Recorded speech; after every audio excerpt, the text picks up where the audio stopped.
মমের খবর পেয়ে গেছো শান্তি, এবার তুমি লক্ষ্মী মেয়ের মতো রেস্ট নেবে। আমি বেড করে দিচ্ছি, বসো বসো। বাবারে বাবা, হসপিটাল থেকে ফেরার পর একেবারে পাহারাদারদের মতো 24 ঘন্টা আমার উপর নজরদারি করছে। লোকটা যে কবে থেকে আবার অফিসে যাবে কে জানে। কি বললে তুমি? কি বললে? কি আবার বলবো? আচ্ছা, আপনি অফিসে কবে যাবেন বলুন তো? এত বড় ব্যবসাপাতি পড়ে রয়েছে, ওইদিকে কাকুন দিনে, বাবার শরীর খারাপ। আপনি বাড়িতে বসে থাকলে কি করে হবে বলুন তো? হ্যাঁ, আমি এখন অফিসে যাব না, আমি এখন বাড়িতেই থাকবো। মানেটা কি গোমরামুখ?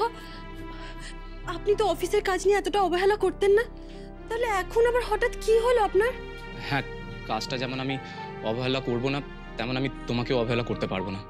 ঠিক আছে, আমি অফিসটা বাড়িতে শিফট করে নেব। তোমাকে টাইমে টাইমে ওষুধ দিতে হবে, আর সেই দায়িত্বটা আমি অন্য কারোর হাতে দিতে পারছি না। গোমরামুখ, আপনি তো বলতেন আমি এতটা অসুস্থ নেই, তাহলে আমাকে ওষুধ খাওয়ানোর জন্য আপনাকেই কেন থাকতে হবে?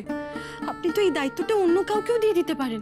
আর তাছাড়া অন্য কাউকে দেওয়ারই বা কি দরকার আছে? এই কটা ওষুধ আমি তো নিজেই টাইমে টাইমে খেয়ে নিতে পারবো। হ্যাঁ, সেটা তুমি খেতেই পারো, কিন্তু তোমার যা ভুলো মন, তুমি মনে করে ঠিক সময় নিজের ওষুধ খাবে। এরকম জিরাফের মতো ঘাড় উঁচিয়ে উঁচিয়ে বাড়ির চারিদিকে দেখবেন না ম্যাডাম। আপনি ভুলে যাচ্ছেন যে আপনি 7-8 মাস আগেই আমেরিকা থেকে ফিরেছেন এই বাড়িতে, এতদিন এই বাড়িতেই আছেন। তা বাড়ির আনাচে কানাচে আপনার যাতায়াত আছে, আপনার চেনা জায়গা, কেমন?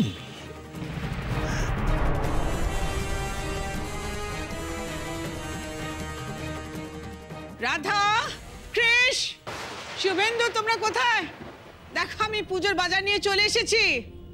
রাধা, ও রাধা, দাদা! ও মা, তোমরা এসে গেছো? এই বাজারের ব্যাগগুলো আমাকে দাও, আমি মিলিয়ে দেখি সবকিছু ঠিকঠাক এনেছো কি।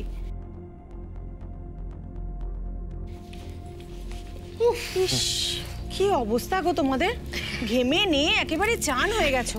দাও দাও। আর বলো না গো, মানে এত গরম না বাজারে, তার মধ্যে ভিড় ঠেলাঠেলি, একেবারে যাচ্ছাতে এই অবস্থা, যাচ্ছাতে। এই রাধার গণেশ দাদার পুজোর বাজার করে নিয়ে এলাম। রাধা এখনো বেরোলো না?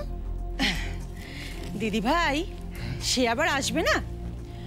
আসলে কি হয়েছে বলো তো দিদি ভাই, কৃষ মানে ওকে একটু কড়া শাসনে রেখেছে, তাই ওর সমস্ত ছটফটানি বন্ধ।